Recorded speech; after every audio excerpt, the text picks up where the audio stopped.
Saudara Timnas Indonesia akan melawan Lebanon malam nanti. Bagaimana kita memanfaatkan laga FIFA Matchday ini sebelum berlaga di putaran keempat kualifikasi Piala Dunia? Berikut cuplikan perbincangan dengan analis sepak bola Muhammad Kustaini di program Kompas Malam. Jadi saya berharap dua-duanya nanti akan mendapatkan menit bermain yang cukup pada saat menghadapi Lebanon, sehingga pelatih bisa mendapatkan keyakinan siapa nanti di bulan depan Oktober yang akan menjadi pilihan sebagai target man atau pemain nomor 9. Ya, kalau kita lihat Erick Thohir, Ketua Umum PSSI ini juga bilang bahwa Lebanon ini menjadi lawan yang ditunggu-tunggu dan menjadi tes yang sesungguhnya jelang babak keempat kualifikasi Piala Dunia 2026 zona Asia. Bagaimana menurut Anda? Sebetulnya yang lebih saya tunggu itu sebetulnya Kuwait ya, yang sayangnya kemudian mengundurkan diri. Karena secara kualitas Kuwait itu sebenarnya lebih kuat ya. Tapi oke lah, Lebanon juga tim yang karakter mainnya kan agak-agak mirip dengan calon lawan kita, Arab Saudi dan juga Irak ya.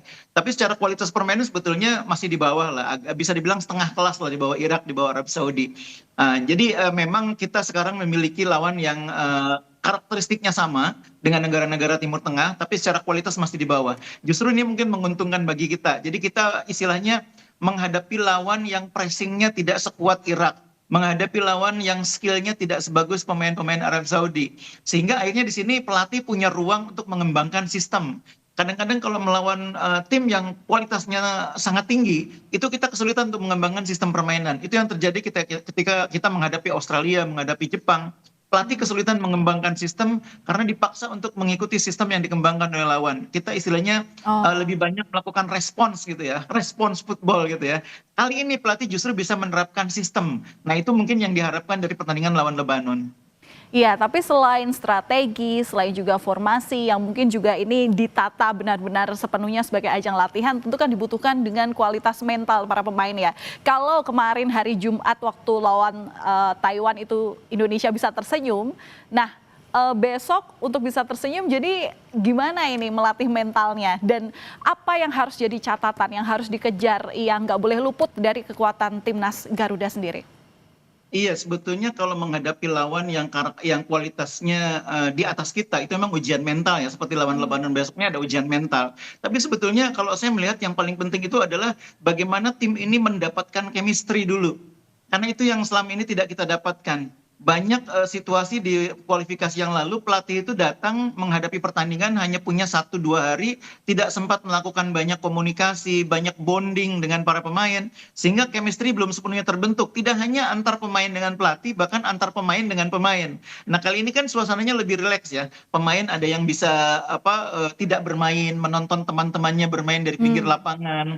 Pemain-pemain pelapis mendapat kesempatan untuk bermain ketika menghadapi Chinese Taipei kemarin. Itu kan sesuatu yang akan memudahkan untuk terciptanya chemistry di antara pemain. Sama-sama menonton, sama-sama menganalisis, sama-sama memberikan sama-sama menikmati pertandingan yang dimainkan oleh teman-temannya. Itu hal-hal yang memungkinkan terbentuknya chemistry. Dan itulah keuntungan uji coba kali ini ya. Pemain tidak terlalu terbebani dengan target-target, tidak terlalu terbebani dengan lawan yang berat, sehingga lebih bisa membangun bonding di antara mereka. Ya, tapi kalau melihat permainan besok yang misalnya bisa dikatakan ini adalah sebagai ajang latihan persiapan diri begitu ya untuk sambut ajang yang lebih serius lagi ke depannya. Apakah besok ini Patrick Kluivert akan memainkan keseluruhan pemain secara full tim gitu? Menurut saya dicadangkannya bahkan tidak dimainkan gitu ya beberapa pemain kunci seperti kita lihat kemarin tidak ada pemain seperti Jai Ijes, tidak ada pemain seperti Tom Haye. Itu adalah gambaran pelatih melihat kualitas lawan memang di bawah gitu ya. Dan mereka disiapkan untuk menghadapi lawan yang lebih berat. Jadi memang pertandingan kemarin itu menurut saya ajang bagi pemain-pemain pelapis untuk menunjukkan kemampuan mereka untuk menjadi pilihan ketika pemain utama misalnya menghadapi kesulitan atau berhalangan. Nah kemarin beberapa pemain kan kelihatan menonjol, mampu menunjukkan kualitasnya dengan baik. Kita selama ini melihat Nathan Chuaon sudah sangat menurun ya di awal-awal eranya Clifford, tapi kemarin dia mendapatkan ritme bermain yang lebih baik. Keluar semua kemampuan yang dia miliki yang sempat membuat dia jadi andalan di eranya Sintayong. Begitu juga dengan Sen Patinama, kemarin juga sangat menonjol, begitu juga dengan pemain baru Miliano. Jadi kemarin adalah kesempatan bagi pemain untuk menunjukkan diri bahwa mereka juga bisa diandalkan ketika pemain yang kemarin tidak bermain itu menghadapi kesulitan atau tidak main. Kalau pemain kuncinya saya pikir yang kemarin tidak bermain itulah yang merupakan pemain-pemain kunci ya. Seperti Tom Haye yang kemarin tidak main, begitu juga dengan Jai Ije itu pemain-pemain kunci. Begitu juga mungkin Calvin Verdong yang kemarin juga baru bergabung.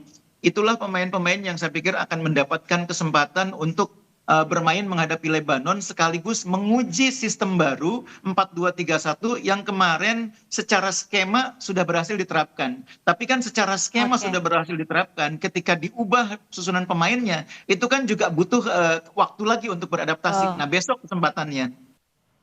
Informasi usai jeda saudara, arus lalu lintas di kota Bandung semrawut